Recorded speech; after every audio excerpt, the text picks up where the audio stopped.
Hi dear friends, ഇന്ന് ഞാൻ വളരെ രുചികരമായ ഒരു ചിക്കൻ കറി ആയിട്ടാണ് വന്നിരിക്കുന്നത്. ആദ്യം നമുക്ക് മസാലയെല്ലാം പുരട്ടിയതിന് ശേഷം നമുക്കതൊരു 15 മിനിറ്റ് റെസ്റ്റ് ചെയ്യാൻ വെക്കാം. ഇനി നമുക്ക് അടുപ്പിലേക്ക് ഒരു ഉരുളി വെച്ച് കൊടുക്കാം. അതിലേക്ക് കുറച്ച് വെളിച്ചെണ്ണ ഒഴിച്ചെടുത്ത് ചൂടാകുമ്പോൾ സവാള ഇടാം, പച്ചമുളക് ഇടാം, ഇഞ്ചി ഇടാം, വെളുത്തുള്ളി ഇടാം, കുറച്ച് കറിവേപ്പില ഇടാം. നന്നായിട്ടൊന്ന് വാട്ടി കൊടുക്കാം. അതിനുശേഷം നന്നായി വാടി വന്നു കഴിഞ്ഞാൽ നമുക്ക് തക്കാളി കൂടി ചേർത്ത് മിക്സ് ചെയ്യാം. തക്കാളി നന്നായി വാടി വന്നാൽ നമുക്കിതിലേക്ക് പൊടികൾ ചേർത്ത് കൊടുക്കാം. ഗരം മസാലപ്പൊടി, മല്ലിപ്പൊടി, മുളക് പൊടി, മഞ്ഞൾപ്പൊടി, കുരുമുളക് പൊടി, എല്ലാ പൊടികളും കൂടി നന്നായിട്ട് നമുക്കൊന്ന് റോസ്റ്റ് ചെയ്തെടുക്കാം. എന്നിട്ട് ഇതിലേക്ക് കുറച്ച് വെള്ളം ഒഴിക്കാം. എന്നിട്ട് ഗ്രേവി ആക്കിയതിന് ശേഷം ഇതിലേക്ക് നമുക്ക് നമ്മുടെ ചിക്കൻ മസാല പുരട്ടി വെച്ച് ചേർത്ത് കൊടുക്കാം, തിളപ്പിക്കാം.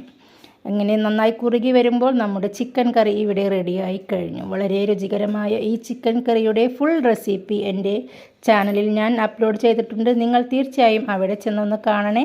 എന്നിട്ട് ഇതിൻ്റെ ഫീഡ്ബാക്ക് അറിയിക്കാൻ എന്നെ മറക്കല്ലേ. Okay, bye bye.